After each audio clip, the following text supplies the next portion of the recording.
BMW's iX3 electric crossover may only have just launched in the last year, but as we've already reported, it will be getting a major facelift as well as some technological nips and tucks for its second year of production. The exterior changes are down to the fact that the X3, the car which the iX3 shares a common design with, is getting its mid-cycle refresh after several years of production, and for what it's worth, we have no problem with those tweaks. But what really gains our attention is the new battery management system promised by BMW that will use the car's route planning software to make rapid charging stops quicker. How? Well, like Tesla and other automakers following Tesla's lead, BMW will use the iX3's thermal management system to precondition the car's battery pack before it reaches a rapid charging stop. By heating up the pack, it's possible to increase maximum charge levels and thus make charging stops significantly quicker than they would be without it. Of course, you'd need to make sure that you actually set a destination, otherwise the car won't know where you're going.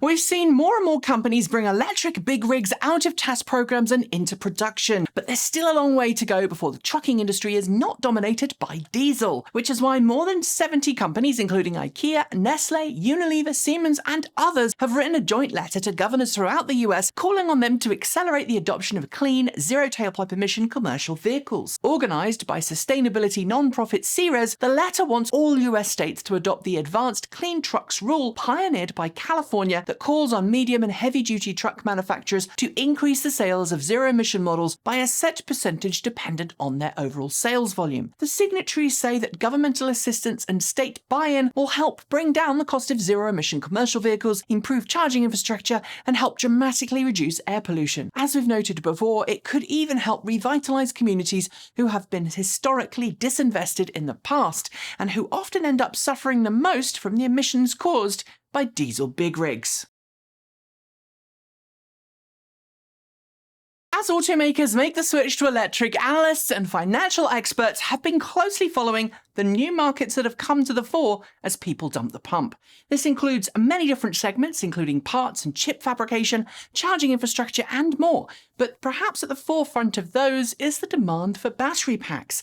And according to Adamas Intelligence, the first half of this year saw a massive 157% year-on-year increase in battery capacity deployment. Looking at all passenger xEVs, that's any type of car with a traction battery pack, be it fully electric, hydrogen fuel cell, hybrid or plug-in hybrid, the analysts report that 108 gigawatt-hours of cells were produced and placed into EVs, and the expansion shows no signs of slowing down.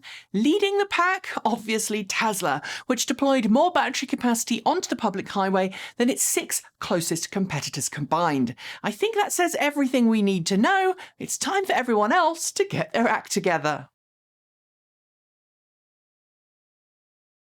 When US President Joe Biden discusses electric vehicles, something he's done a lot since moving into the White House, he eagerly talks about all the things that mainstream automakers are doing to transition the world to cleaner, greener, safer and smarter vehicles. Conspicuously absent, though, is Tesla, a company that is completely ignored in the president's various public proclamations on EVs. Despite being the company that single-handedly got the electric car revolution started, it even stands to lose out on proposed new EV tax breaks. As I'm sure you know, the reason for this is the fact that Elon Musk is notoriously anti-union, and President Biden is notoriously pro-union, and never the twain shall meet. In a recent tweet, Musk stated that the president was, quote, still sleeping, an allusion to the Sleepy Joe taunt used against the president by former President Donald Trump. When questioned about it, Musk stated Biden held a, quote, EV summit at the White House, didn't mention Tesla once, and praised GM and Ford for leading the EV revolution. Does it sound a little biased? It's not the friendliest of administrations. It seems to be controlled by the unions, end quote. As we all know, it does take two to tango. When you think about travelling around London, you probably think of the bright red double-decker bus, the London Underground, or the iconic London taxicab. But while those three methods of transportation are what likely first comes to mind, there are plenty of other transportation options for getting around, including booking a private car from transportation specialists Addison. The largest provider of non-hailable cabs in London, meaning you have to book them in advance, with more than 4,000 cars in operation daily, it's just announced its intent to go all-electric by 2023.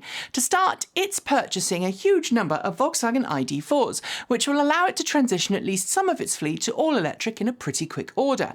Given that Addison-Lee's biggest contracts come from regular hotel runs and corporate accounts, and often carry both well-dressed business people people and folk needing to get to the airport, I think the ID4 is an excellent choice. It's not only got plenty of rear load carrying capability, but the seats are comfortable and there's huge amounts of rear seat legroom.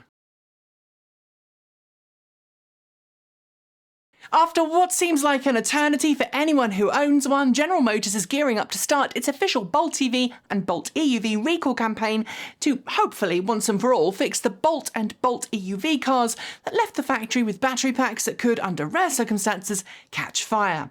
Some Bolt owners are happily awaiting the fix, some say they will be content to carry on owning their cars with, and sometimes without the battery pack replaced, and others are pursuing buyback requests with GM, unhappy about how the situation has been handled thus far.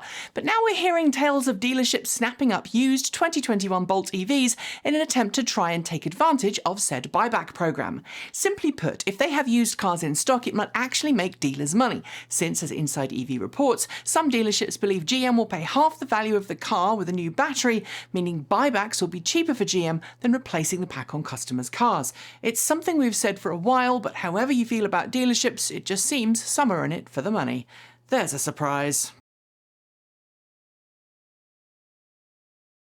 As is becoming blindingly obvious, the trick to tackling COVID-19 and to minimising the spread of said virus as much as possible is to get as many people vaccinated as you can. That's true in both the wider population as well as the specifics of the workplace, with those who have to physically work in close proximity to one another at greatest risk of contracting COVID-19 compared to those who work remotely at home. Indeed, thanks to a new executive order from the President, companies with more than 100 employees either have to carry out strict, regular testing of unvaccinated staff or ensure their workforce are vaccinated, the latter of course costing far less than the former. So it's no surprise that many companies are doing everything they can to get staff vaccinated. And now we've found out how Tesla is planning to do it, to hold a monthly raffle every month until the end of the year where employees can win up to $10,000 as a first prize. The catch? They need to enter by showing their verified vaccination card. Production lines like Tesla's are among some of the higher risk places for spread of COVID, and indeed during its early days Tesla did suffer a significant outbreak. It's good to see Tesla leading by vaccination example.